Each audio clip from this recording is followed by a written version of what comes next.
human life. The fact that a few live in unbelievable wealth while millions are starving and struggling to survive. The fact that our environment is collapsing around us because of the short-term drive for profit and yet more profit. I demonstrated against the G8 because I believe in a free and equal society, a society which is sustainable and based on harmony between all its various parts. Tony Blair would call me a mindless hooligan.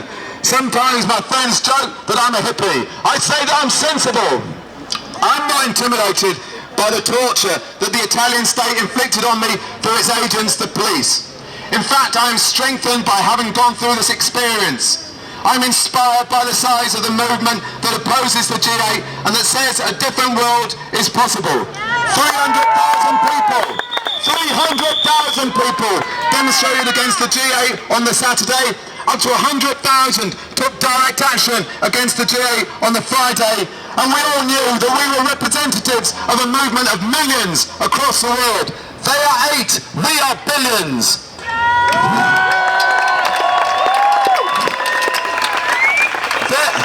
Their answer to these huge numbers and powerful strength was repression. I know that the only reason for the repression was because we have been successful in making the demonstrations more important than the G8 summit itself. Hundreds of people have been brutalized by the Italian state. One person has been assassinated. Many have been tortured and imprisoned.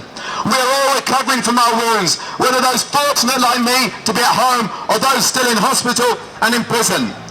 I know what happened to me in Italy has happened here and in the north of Ireland.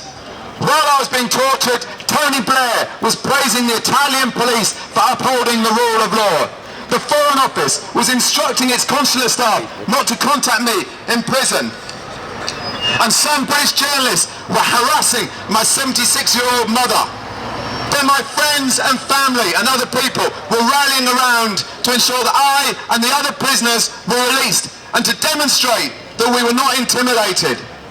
What this shows is at the end of the day, we have to rely on ourselves and our actions to make our world a better place for all of us.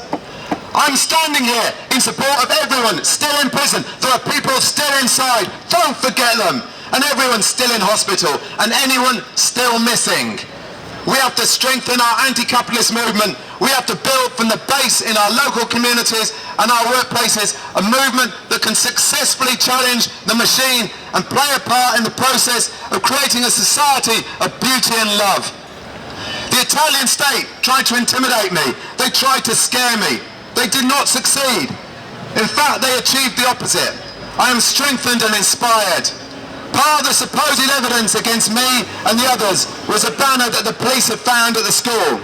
It read, "You can't forbid it and you can't ignore it. You try to frighten, but you will not stop it. The global resistance." As the police took us out of the school on that terrible night, drenched in blood and shaking in terror, the buildings across the road had hundreds and hundreds of people leaning out, screaming one word at the police.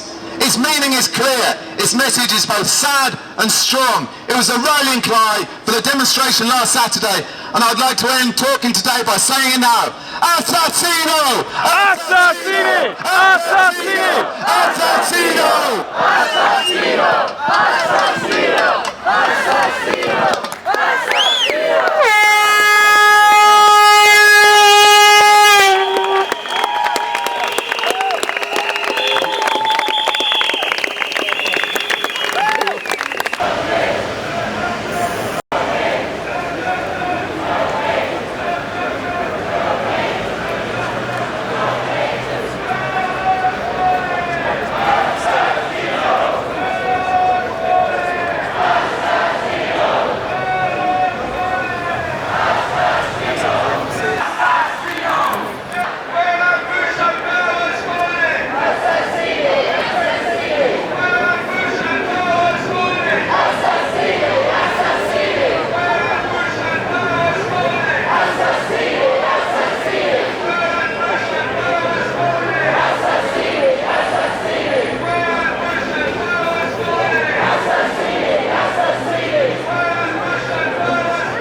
in a few hours, yeah, and I know what I'm up to, yes.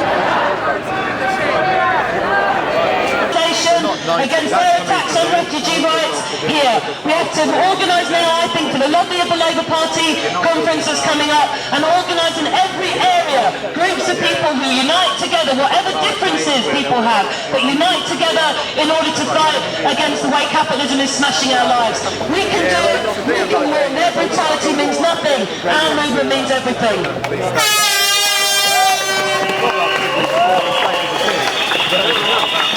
Okay, and the next speaker we're going to have is Gary Taylor from Globalised Resistance.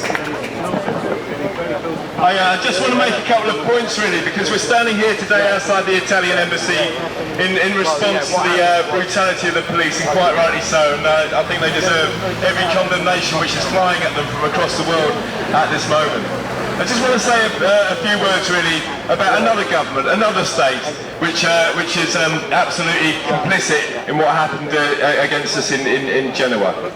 That state and that authority is the British authority. The authorities of Tony Blair and the new Labour government and the rest of it. I'll tell you a couple of things that happened. Firstly, when the folk in the school and the independent media centre were arrested, what happened? 4 hours later, in the hospital where most of the people who had been arrested were taken to, there was a Spanish consulate walking through looking for their people. The British consulate was nowhere to be seen. They were arrested on Saturday. On Monday evening by 8 p.m, all German prisoners, all Spanish prisoners and all French prisoners have been visited by their consulate. The pressure, when we were phoning the British consulate from here, they were saying, we can't get to see them, the Italians won't let us see them. That was an absolute lie. The British consulate lied to the arrested folks' families, they lied to their campaigners and their friends. They kept people in the dark completely. The British state, the British authorities, have behaved on a level similar to that of the Italian authorities, and should be roundly condemned for doing so.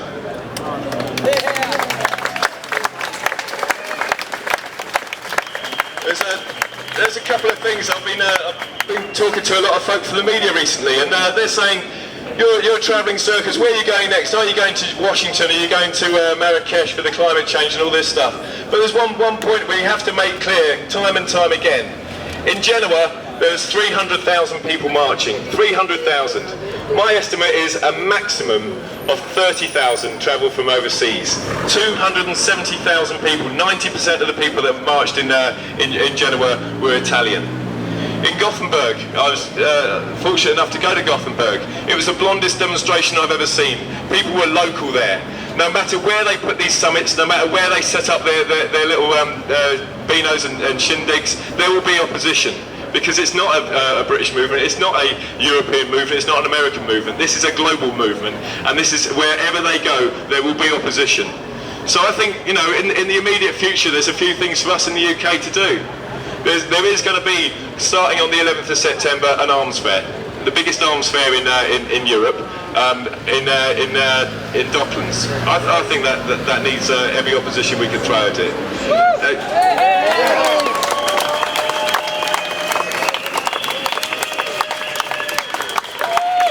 You will see in Docklands that day brutalisers, murderers, assassins and genocidal maniacs gathering together to look at their new toys, their new hardware and new ways of inflicting torture and pain and death on people. That is absolutely disgusting. That is something which has to be opposed. There's also the fact of our, it's been mentioned just recently, our government, Tony Blair's New Labour, meeting for their conference down in Brighton at the end of September. We're going to be holding a counter-conference the day before up in London, actually putting forward some progressive ideas, putting forward some ideas where people can actually look to with a bit of hope, look to with a bit of enthusiasm for something we can improve about this world. Down in Brighton the day afterwards, you're going to see a corporate event. You're going to see, corporate stalls from multinationals, the people that Tony Blair loves to do deals with, the people that Tony Blair loves to listen to. They're the people who are going to get a say inside the conference centre. We must make sure that we get a louder say outside the conference centre, just as we did in Genoa, just as we do wherever they gather. So I think, you know, at the moment we've got to concentrate on these things. We've got to make sure we're talking to as many people as possible about Genoa. You know, there's report back meetings happening around the country. I think if people are in a workplace, in a college, or you know, on an estate, gather some people around, organise a report back, invite, if you weren't in Genoa yourself, invite someone down to say a few words about it. It's vital that our side of the story gets out. If we continue with this, if we can actually tell people the truth about our movement, how well informed it is, how political it is, and our aspirations, I think this movement will absolutely know no limits. We can really push it forward. So I'll finish on that, because we are not just the many and they are the few.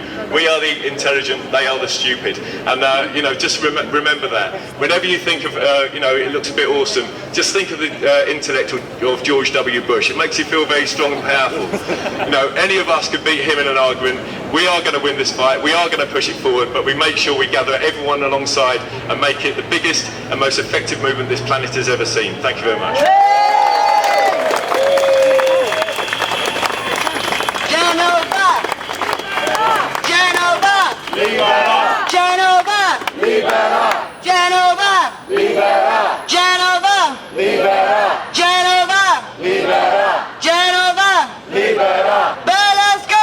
Assassino! Berlusconi! Assassino! Berlusconi! Assassino! Berlusconi! Assassino! Berlusconi! Assassino! Berlusconi! Assassino! Berlusconi! Assassino! Berlusconi! Assassino!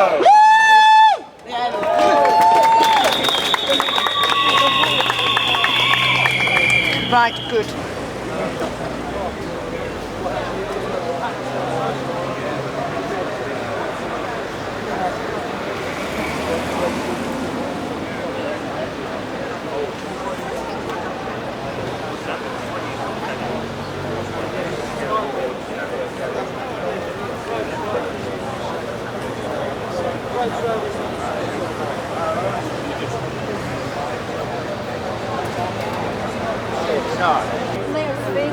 Well, I'll just read it as a sort of thing you read it. It could have been the Daily Mail. That's probably really well.